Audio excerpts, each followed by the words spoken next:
Principio del Evangelio de Jesucristo, el Mesías, Hijo de Dios, como está escrito en el profeta Isaías. He aquí yo envío mi mensajero delante de ti, el cual preparará tu camino, voz del que clama en el desierto. Preparen el camino del Señor y hagan derechas sus sendas.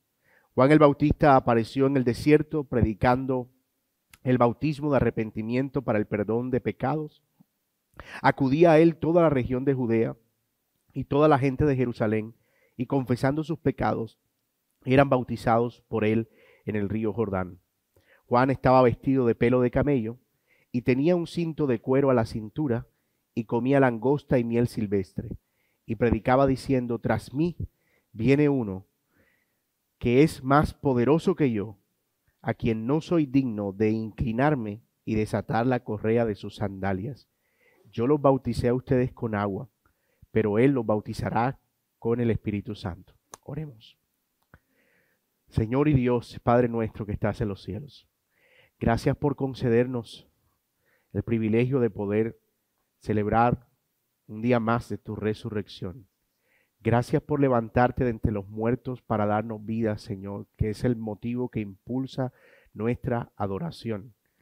Pero gracias también por habernos permitido apartar un día de cada 7, Señor, para consagrar, Señor, nuestra adoración y un tiempo especial para meditar en ti, pensar en ti, tener comunión con otros hermanos y recordar, Señor, que por esa resurrección nosotros ahora podemos vivir para la gloria de tu nombre.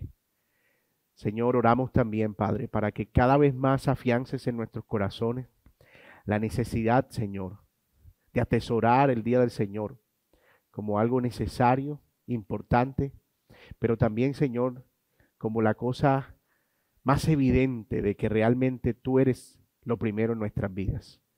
Ayúdanos, Señor, para que no solo pensemos en ti, en lo importante que es reunirnos por unas cuantas horas, Señor, sino en el hecho, Padre, de que es el día que tú dispusiste, Señor, para que tu pueblo congregado pudiera adorarte, pero también para que pudiéramos, Señor, poner nuestro corazón más intensamente en las cosas de arriba.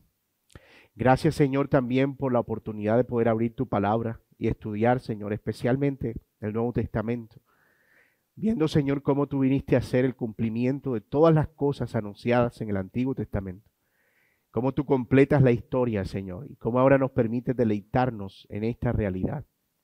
Oh, Señor, concédenos una disposición apropiada, concédenos un espíritu humilde para aprender, y concédenos también, Señor, el corazón sensible para que podamos, Señor, responder con la adoración necesaria a la presentación del Evangelio, a la exhibición del Evangelio, especialmente desde tu palabra. Gracias te damos, Señor. Danos sabiduría en esta mañana. Concédenos un buen tiempo, pero concédenos sobre todo, Señor, el que tu gloria sea manifestada a través de lo que aprendamos, Señor, y cómo eso impacta nuestras vidas. Te damos gracias, Señor, y este tiempo está en tus manos. En Cristo Jesús, nuestro Señor, oramos. Amén y amén. Vamos a hablar entonces a manera, como dije, de introducción acerca de los evangelios y hechos, y un tema que es central en los evangelios es la idea de la supremacía del rey. Recuerden que estamos viendo este panorama del Nuevo Testamento a la luz de la gran historia de la redención. ¿Cuál es el papel de Cristo como rey cumpliendo todas las promesas del Antiguo Testamento? Así que pensemos en eso por el momento. Los evangelios son un panorama de la supremacía del rey, de la supremacía de Cristo, de quien viene y consolida su reino en esta tierra. Y todos hemos experimentado alguna vez esa sensación de no sentirnos ubicados cuando escuchamos una historia de los evangelios. ¿Dónde está, por ejemplo, la sanidad del leproso? O el relato del ciego Bartimeo. ¿Dónde fue que Jesús sanó a la mujer de flujo de sangre? Y casi siempre nuestra salida para eso es en algún lugar de los evangelios, no recuerdo cuál, el Señor habla de tal cosa. Y eso de armonizar los evangelios y encontrar una estructura a veces se nos hace complejo. Y eso puede ser un detalle menor, pero en realidad dificulta la idea de que nosotros comprendamos o dificulta la necesidad de que nosotros comprendamos cuál es el mensaje que ellos transmiten, porque si tú no puedes entender cómo un libro está organizado, pues mucho menos vas a entender su mensaje. Entonces muchas veces pasamos por alto eso y nos quedamos con la idea de que entender los evangelios es difícil, porque pareciera que contaran lo mismo con otras palabras. Una vez escuché de hecho esa definición acerca de los evangelios. Un predicador decía, los evangelios son historias distintas contadas con distintas versiones o en distintas palabras. Y eso es muy lamentable, porque en realidad de ser así, nosotros tendríamos entonces una repetición de repeticiones innecesarias que no cumple ningún propósito en las Escrituras. Pero estamos convencidos que cada libro de la Biblia y especialmente cada libro del Nuevo Testamento cumple una función importante en comunicar el mensaje de Dios claramente, especialmente en comunicar la historia que Él se ha planeado comunicar, la gran historia de cómo Él ha salvado al mundo y Él ha venido a morar con su pueblo. Así que es imperante que nosotros entendamos cuál es el contenido de los evangelios, pero que podamos por lo menos tener una idea clara de cómo ese contenido está organizado para que podamos entonces sacar el mayor provecho de ese estudio. Hay tres cosas que podemos decir inicialmente acerca de los evangelios, y es que en un sentido los evangelios son biografías. Ojo que digo en un sentido, ¿verdad? Porque no es en todo el sentido de la palabra. Los evangelios son biografías y podrían ser una especie de biografía moderna, tal vez, porque cuentan la historia de un personaje y cómo ese personaje interactúa en un escenario, cómo ese personaje nace, sufre, pero al final triunfa y todo sale bien, de acuerdo con lo planeado. Eso podría ser perfectamente una biografía moderna, pero en cierto sentido también tiene elementos de una biografía antigua, porque resalta algunos aspectos interesantes, biografía antigua, porque resalta algunos aspectos interesantes de esas dinámicas de Jesús interactuando con escenarios, espacios, tiempo, que no es tan común en las biografías modernas. Pero es un error pensar que los evangelios son solamente meras biografías. Es un error pensarlo, porque desde esa perspectiva, los evangelios solamente nos cuentan la historia de personajes, es decir, solo se encargan de relacionar espacio y tiempo, pero no tienen ningún propósito en comunicar una idea. Pero algo que nosotros vemos claramente en el desarrollo de los evangelios es que no son solo biografías. Nosotros vemos que, a diferencia de las biografías antiguas, por ejemplo, los evangelios son muy precisos en cuanto a los espacios y los tiempos, los lugares en los cuales Jesús se movió, porque en realidad estaban preocupados en que fueran un documento que quedara para la posteridad y que fuera verificable. Esa es la razón por la que nosotros podemos considerar incluso a los evangelios documentos académicos históricos sólidos. Toda la idea del Jesús histórico puede ser reconstruida a partir de los evangelios, incluso en términos científicos.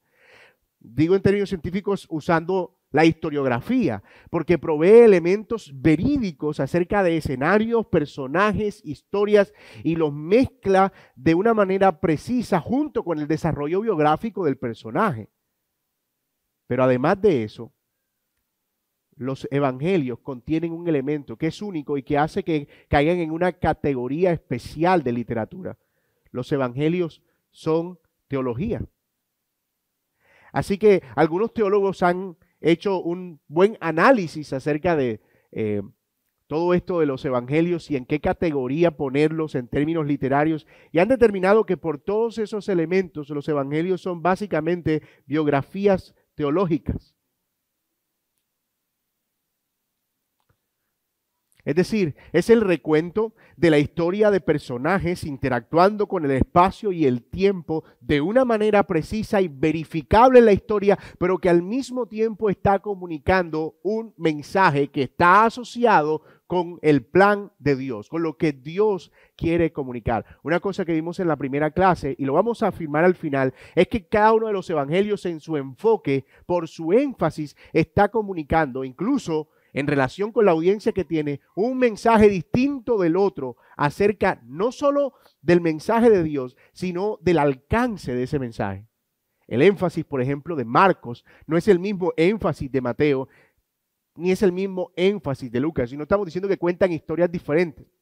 Estamos hablando de que su énfasis teológico, lo que ellos planean comunicar acerca de la vida y la relevancia del personaje de Jesús, de la persona de Jesús y el impacto que tienen son distintos. Entonces es importante tener eso en cuenta para que no cometamos el error de pensar o de afirmar como esta persona que en algún momento dijo las biografías, los evangelios son solamente biografías contadas desde distintos puntos de vista.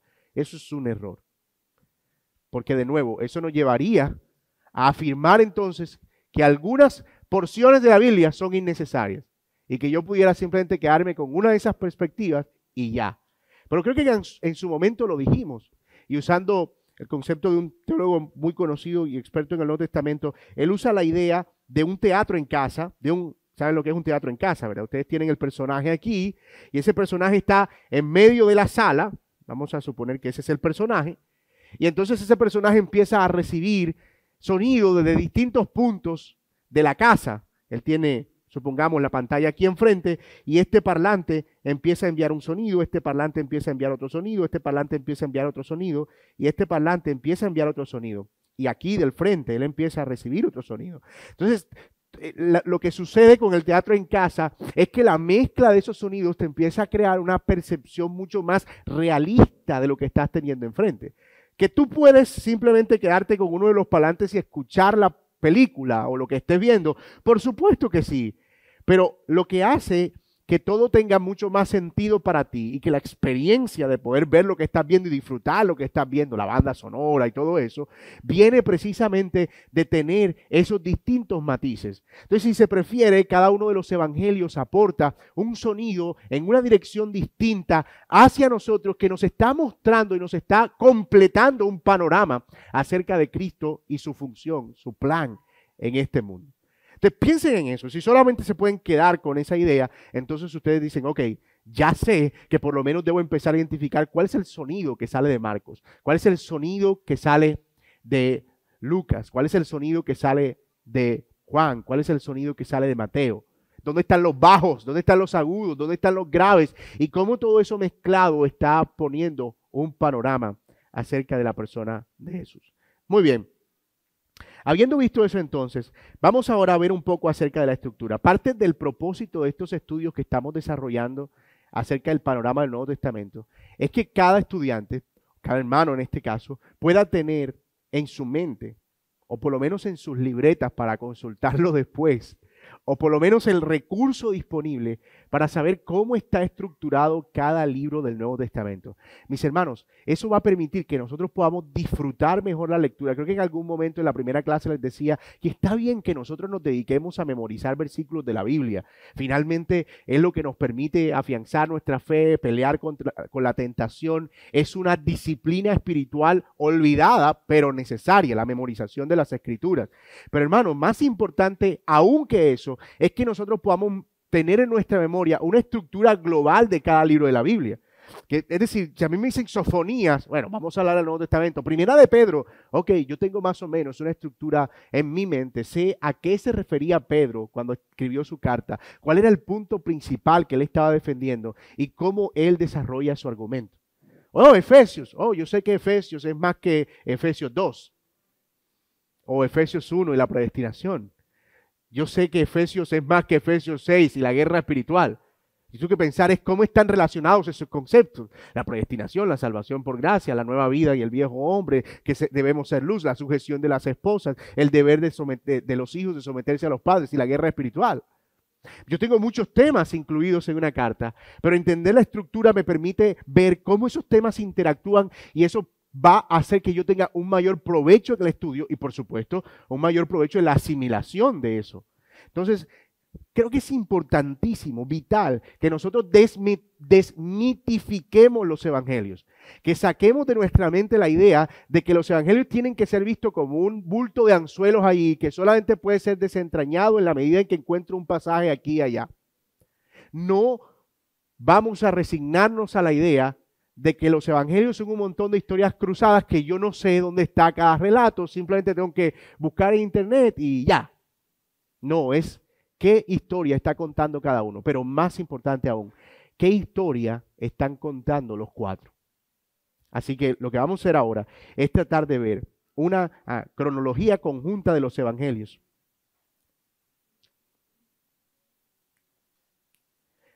Y cuando digo cronología conjunta es que vamos a meter todos los evangelios en un solo bloque. Vamos a combinar su contenido y luego vamos a tratar de desarrollar una cronología de lo que ha sido o de lo que fue el ministerio terrenal de nuestro Señor Jesucristo, su vida, muerte y su resurrección. Y vamos a ver eso. Ustedes saben que a mí me encantan los dibujos, aunque soy un pésimo dibujante. Y vamos a tratar de ver eso en 3 bloques. 1, 2 y 3. Y vamos a ver en primer lugar los aspectos introductorios. Luego veremos el ministerio de Jesús. Y finalmente veremos su pasión, muerte, resurrección y ascensión como los aspectos finales de su ministerio.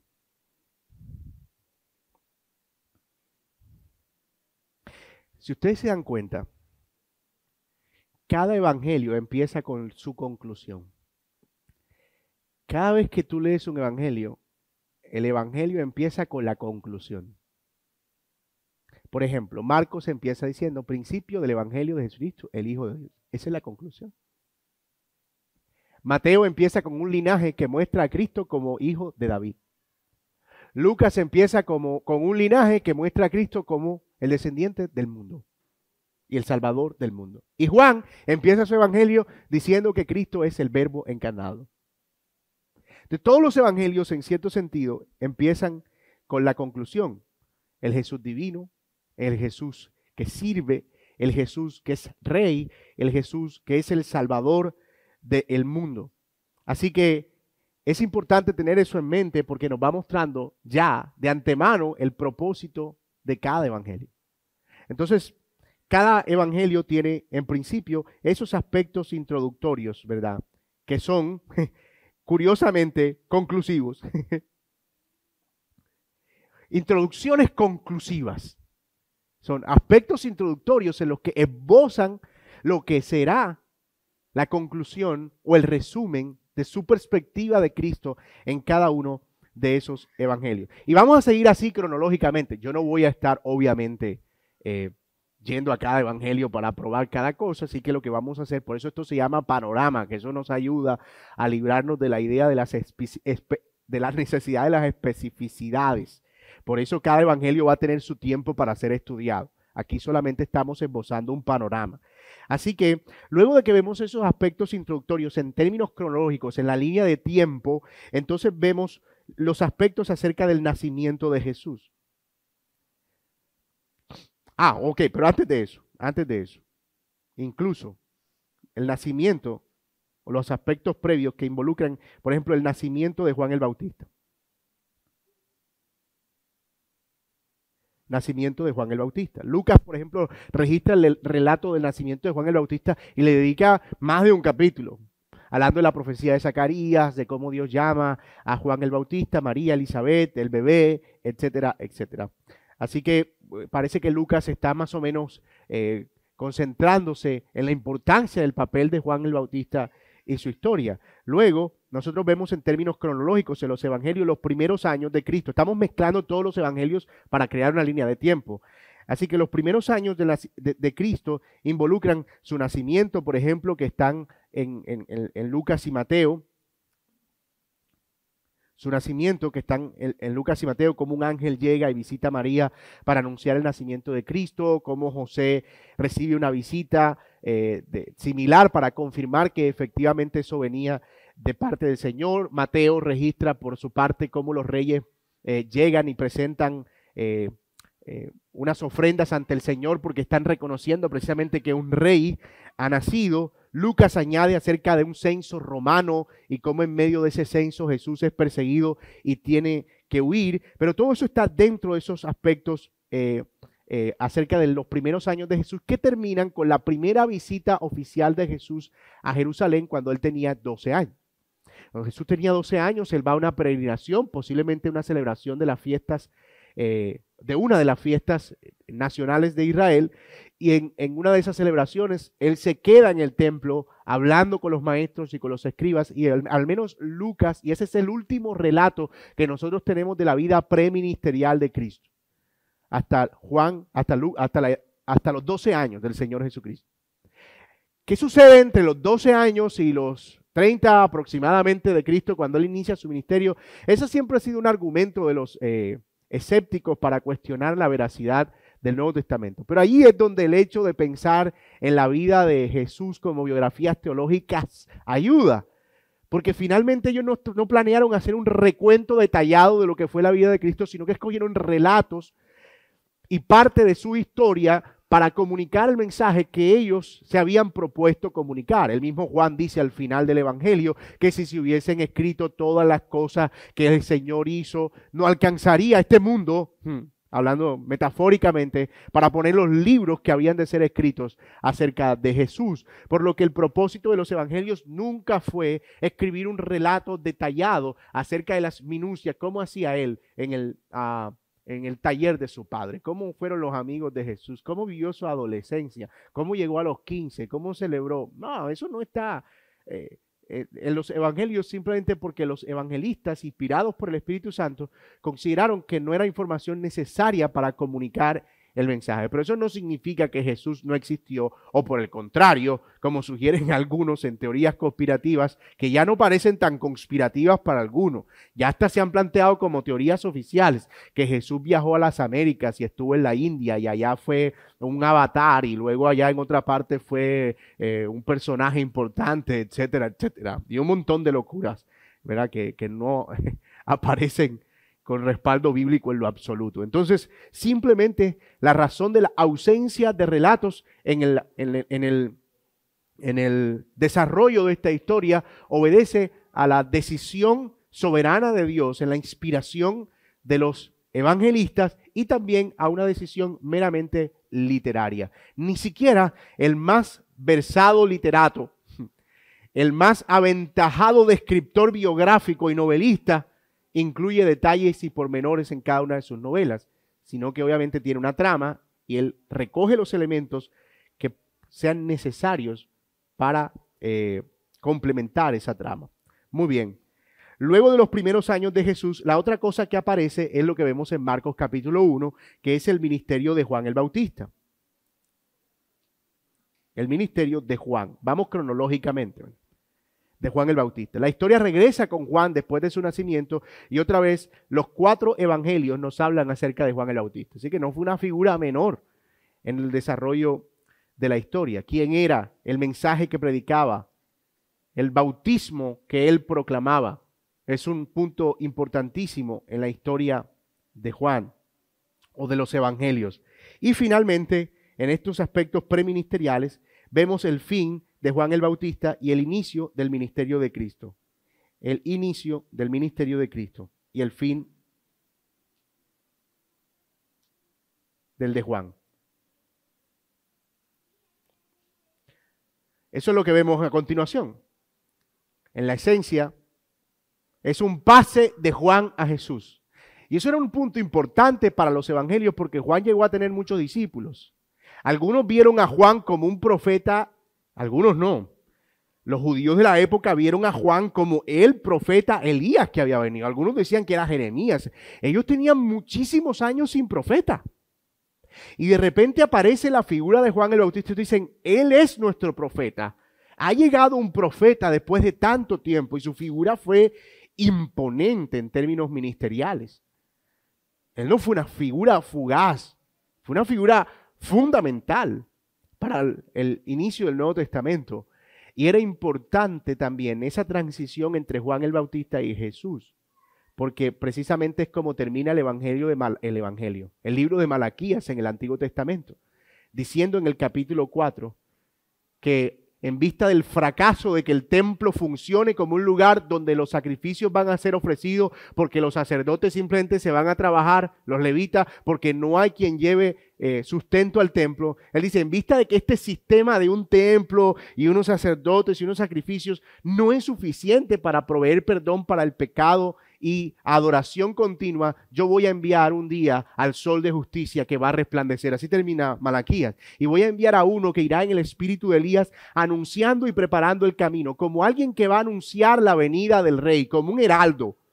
Como se enviaba en la época a alguien que iba antes del rey, con el propósito de que si había un montículo por ahí en el camino, se mandaba a allanar, que si había un hueco, se mandaba a tapar, que si había un puente o había que cruzar un río, se mandaba a hacer o se buscaba otra ruta. Juan el Bautista llega como quien va delante del rey preparando el camino, porque cuando Juan el Bautista apareciera, ellos debían saber que el sol de justicia también habría de aparecer. Así que esa figura de Juan el Bautista es interesantísima, y cuando pasa al Nuevo Testamento, por eso los 4 evangelistas le dan tanta preponderancia.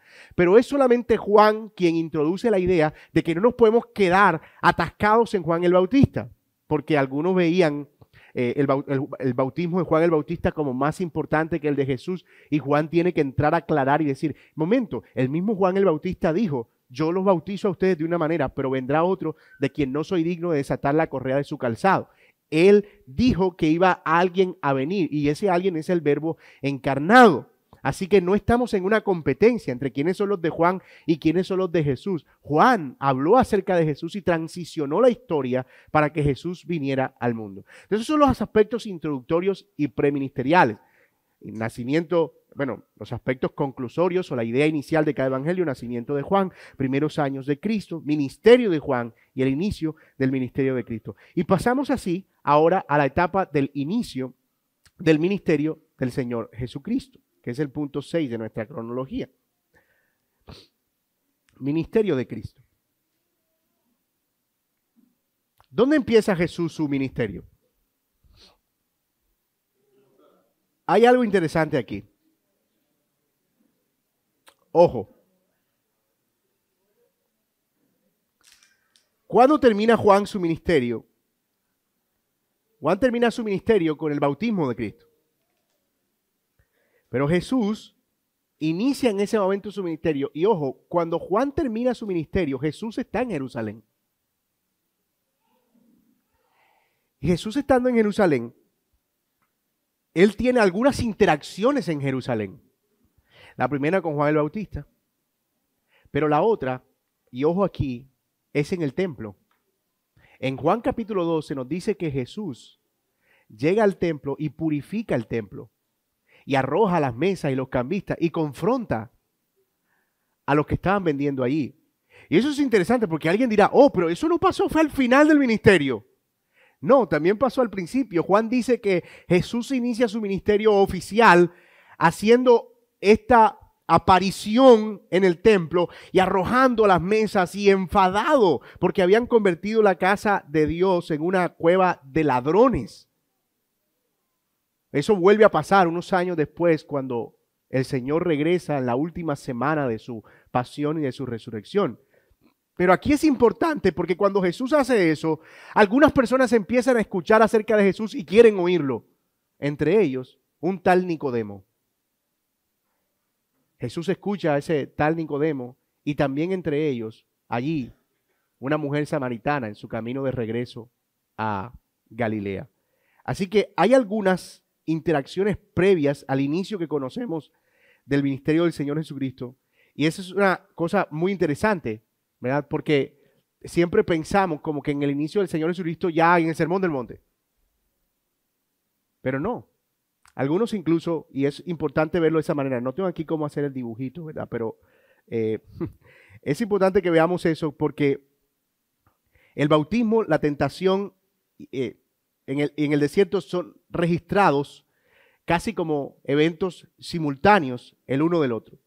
Y efectivamente estuvieron ligados el uno al otro, porque después del bautismo, la tentación en el desierto fue la capacitación por medio de la cual Cristo estaba preparado ahora para empezar a hacer su ministerio público.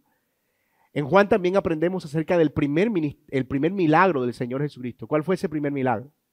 En las bodas de Caná de Galilea. Pero en esas bodas de Caná de Galilea, Él le dice a su madre, no te apresures porque todavía mi hora no ha llegado. Y su hora no ha llegado es que todavía Él no había iniciado formalmente su ministerio público. Entonces, para ilustrarlo, para que tengan una idea, porque yo sé que puede prestarse para cierta confusión, yo voy a hacer un dibujito aquí, otro dibujito. Más o menos para entender geográficamente qué es lo que está pasando. La región de Palestina es una cosa más o menos así. Aquí tiene un lago que se llama el lago de Galilea y por aquí va un río que se llama el río Jordán. Justo en este punto donde termina el río Jordán, esto se borró. Ok, justo en este punto donde termina el río Jordán comienza una región que se conoce como Judea, que tiene como principal ciudad a Jerusalén. En medio de todo esto hay una población que no era muy agradable para los judíos, que se conocía como Samaria, y al norte, muy al norte, estaba la región de Galilea. Jesús nace en Galilea y empieza su ministerio en Galilea. Las bodas de Caná es Caná ¿de qué? De Galilea.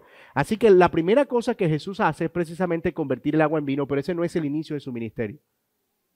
Él le dice a la mujer, todavía mi hora no ha llegado. Y de repente Juan ubica a Jesús haciendo un viaje a Jerusalén, posiblemente para el bautismo, para la tentación en el desierto, para purificar el templo, para llamar a sus primeros discípulos, para confrontar a Nicodemo, para tener la conversación con la mujer samaritana. En su regreso, Jesús tiene la conversación con la mujer samaritana.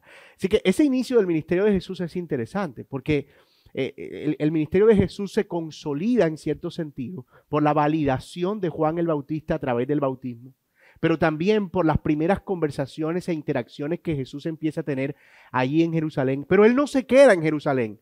Por alguna razón, y voy a pintar esto de verde, Jesús regresa otra vez a la región de Galilea, que en ese regreso es donde entra en Samaria.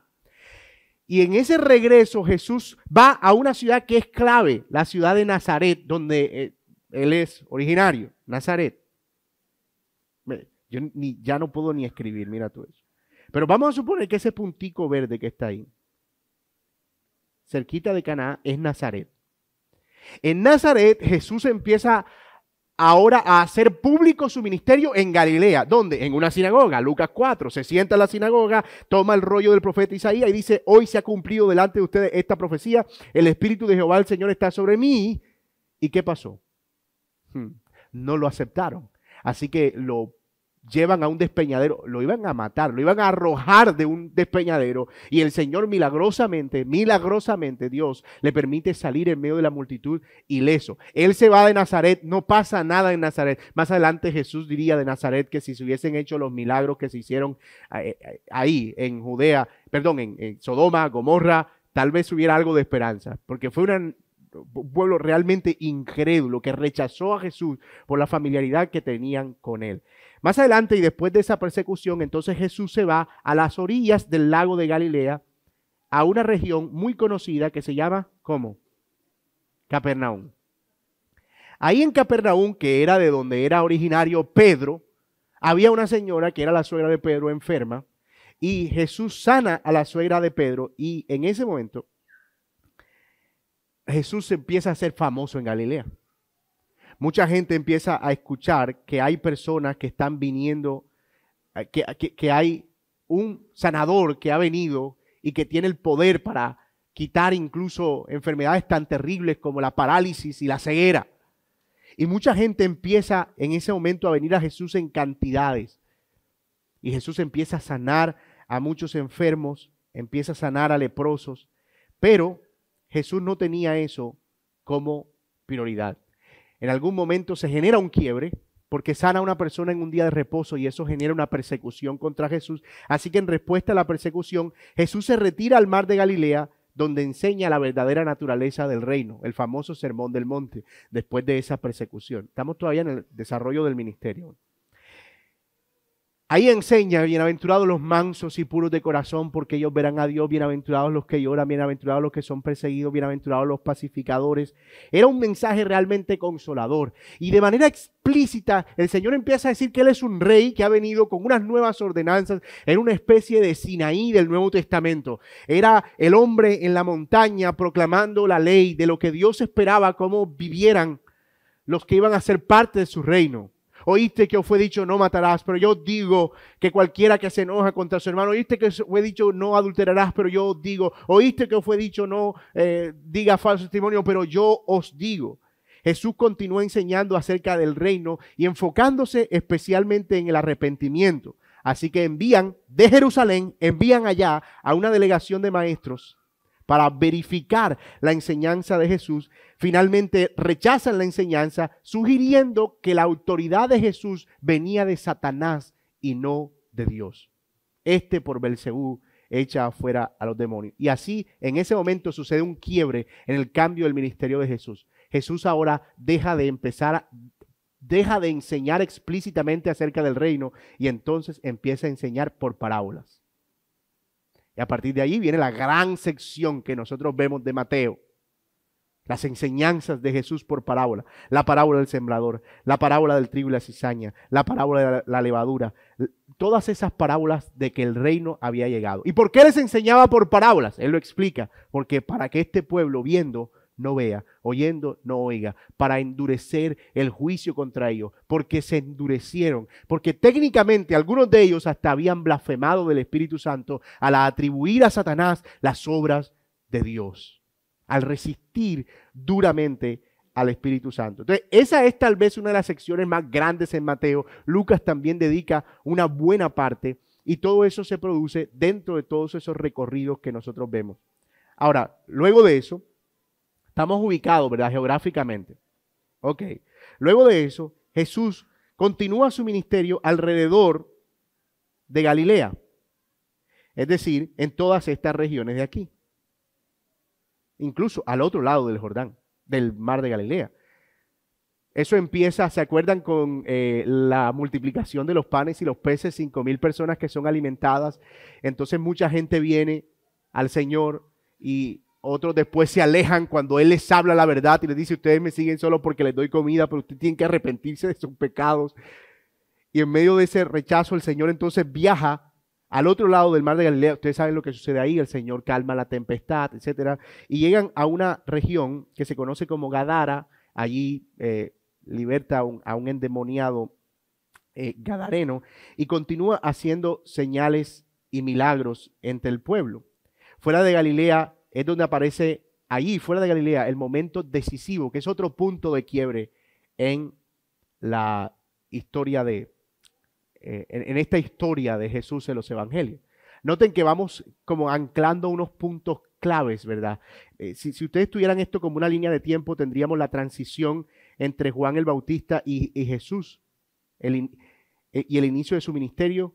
Luego del inicio de su ministerio, otro punto clave sería el Sermón del Monte, o más bien el rechazo de Jesús y cómo Él empieza entonces a cambiar su discurso por parábolas. Entonces eso vendría siendo otro punto de quiebre. Y otro punto de quiebre importante sería lo que sucede en una de estas regiones, en la región de Cesarea de Filipo, que es donde los discípulos identifican a Jesús por primera vez como el Mesías, y me refiero al apóstol Pedro. ¿Se acuerdan que en ese evento está Pedro ahí reunido con los discípulos? Jesús hace una pregunta. Hasta ahora ellos están completamente nublados. La pregunta de Jesús es, ¿quién dicen ustedes que soy yo? ¿O quién dice la gente? No, Señor, unos dicen que tú eres Juan el Bautista, otros dicen que tú eres Jeremías, otros dicen que Elías, alguno de los profetas. ¿Y usted quién dicen que soy? Y Jesús dice, yo creo que tú eres el Cristo, el Hijo del Dios viviente. Y el Señor dice, bienaventurado eres Simón, porque no te lo reveló ni carne ni sangre, sino mi Padre que está en los cielos. Ahí está el discurso de Mateo 18 también, donde Él entrega las llaves del reino, donde habla acerca de la iglesia, donde habla de que la iglesia prevalecerá, yo edificaré mi iglesia, las puertas del Hades no prevalecerán contra ella. El discurso ahí ya es un poco ya es mucho más íntimo, explícito acerca de su identidad y también acerca de su destino. Es ahí donde el Señor les comunica a ellos que siendo el Mesías, entonces ellos deben entender que Él va a morir. Y eso cambia la relación con los discípulos inmediatamente. Y es otro punto de quiebre en el ministerio del Señor Jesucristo. Y eso es bien interesante, porque incluso ese relato divide uno de los evangelios. Marcos está dividido en dos ahí.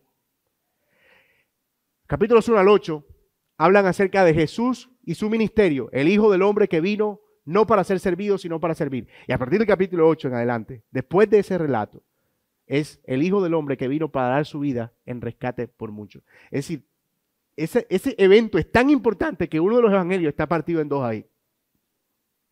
Porque de nuevo, es un punto de quiebre.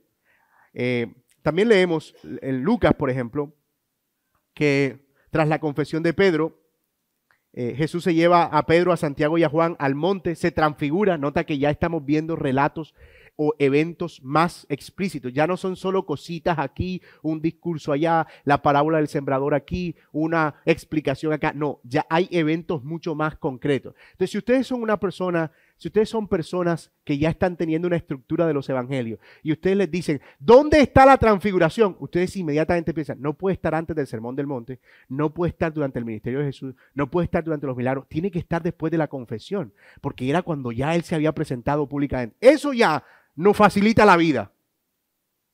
Porque uno por lo menos tiene donde ubicar relatos y donde más o menos entender cómo está funcionando la línea de tiempo. ¿Verdad? Lucas dice en 9:51, cuando se cumplió el tiempo en el que había de ser recibido arriba, afirmó su rostro para ir a Jerusalén. Y ahí comienza una nueva etapa. 9:51. Su último viaje a Jerusalén. Ese subsiguiente ministerio de Jesús sería en Judea otra vez. ¿Verdad? Jesús vuelve a Judea otra vez. Digo otra vez porque ya había estado en el inicio de su ministerio. Juan presenta una respuesta mixta de Jesús mientras enseñaba en la fiesta de los tabernáculos. La fiesta de los tabernáculos era en Jerusalén. Estamos viendo en Éxodo lo que era la fiesta de los tabernáculos. Posiblemente él estaba ahí porque estaba peregrinando, presentando sus primicias, sus ofrendas, incluyendo los intentos de los fariseos de arresto mientras continúa enseñando que Él es la luz del mundo. Lucas registra también que en ese viaje, en ese ministerio, es donde le encomienda a los 72, igual que envió a los 12 apóstoles a ir a propagar el mensaje del reino. Lucas también expone el gran mandamiento al proporcionar el ejemplo del buen samaritano. Todo eso en el marco de ese viaje.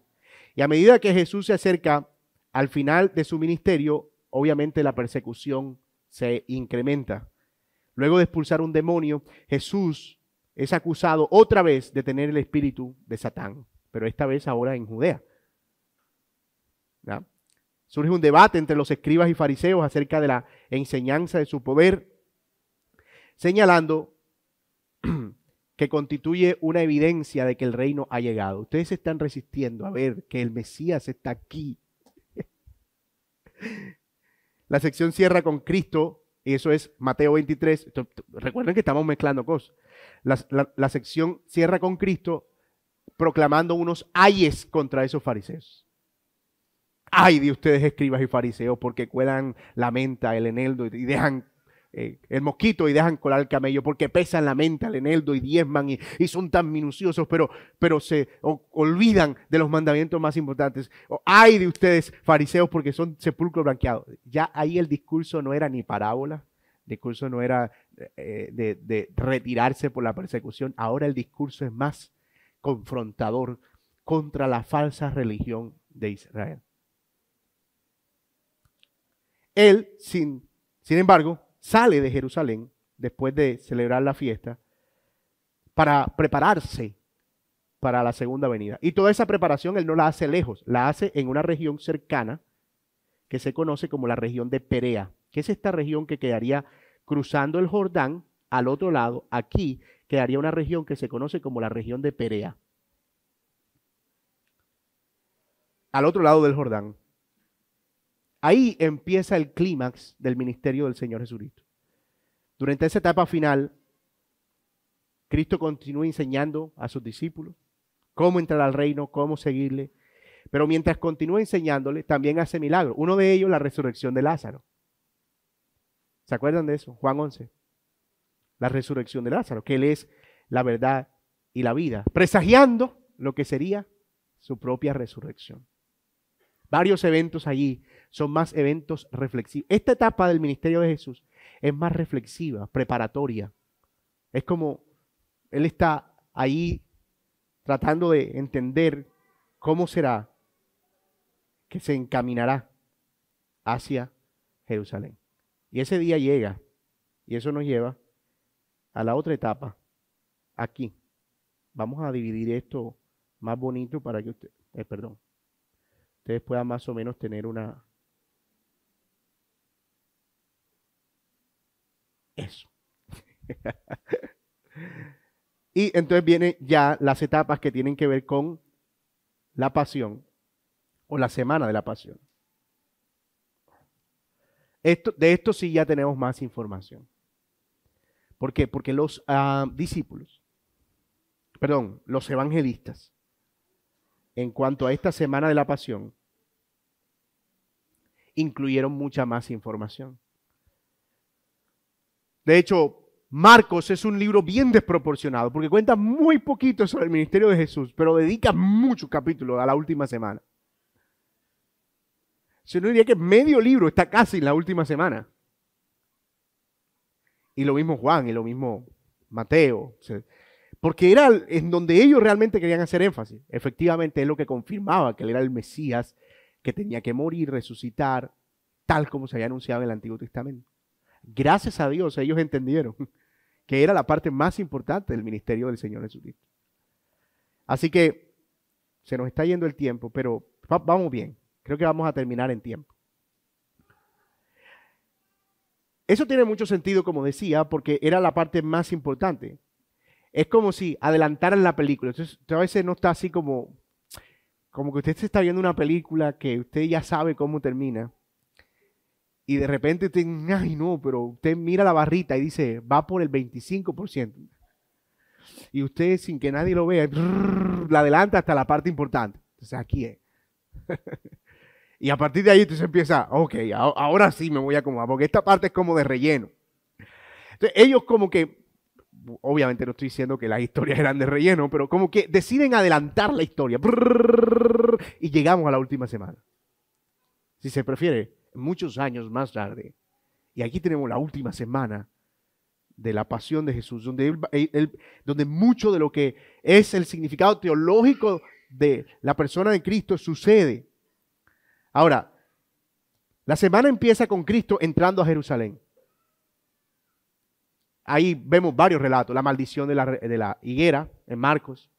Él va entrando, maldice a la higuera en el sentido de que la vio con mucho follaje, pero no tenía fruto. Y era un presagio de la maldición de esa religión infructuosa de los fariseos, que era mucha cosa externa, mucho follaje, pero con poco fruto. Así que entra al templo, llora en Jerusalén. Aquí es el momento donde él entra en el burrito, Hosana, bendito el que viene en el nombre del Señor. Llora sobre Jerusalén, Jerusalén que matas a los profetas. Cuántas veces quise recogerte como la gallina que recoge a los polluelos. Y ahí mismo hay una gran tensión. ¿Qué es lo que viene? Él es el rey, destruirá el imperio romano. Él es quien va a acabar con la gente que nos ha avasallado todo este tiempo, pero la cosa se convierte rápidamente en algo muy diferente. Jesús llega y directamente no se dirige al palacio donde está Herodes, se dirige al templo, porque él entiende que su misión no es una misión política, es una misión esencialmente religiosa y purifica el templo por segunda vez. Esta vez, más enérgico, voltea las casas de los cambistas y libera las palomas y proclama ese gran discurso. Un discurso basado, entre otras cosas, en Jeremías capítulo 7. Que en contraste, lo que está diciendo el Señor es, De la misma manera que los días de Jeremías, ustedes, la gente decía altar, altar, porque tenemos aquí el templo, Jerusalén, Jerusalén, templo, templo, templo, templo. Ustedes también dicen, aquí tenemos el templo, pero ustedes son unos ladrones que van y pecan por fuera y vienen y se refugian, porque para ustedes la religión se ha convertido en una cueva. Y eso es lo que está enojando a Jesús. Bueno, más allá del negocio que tenían alrededor de esa religión.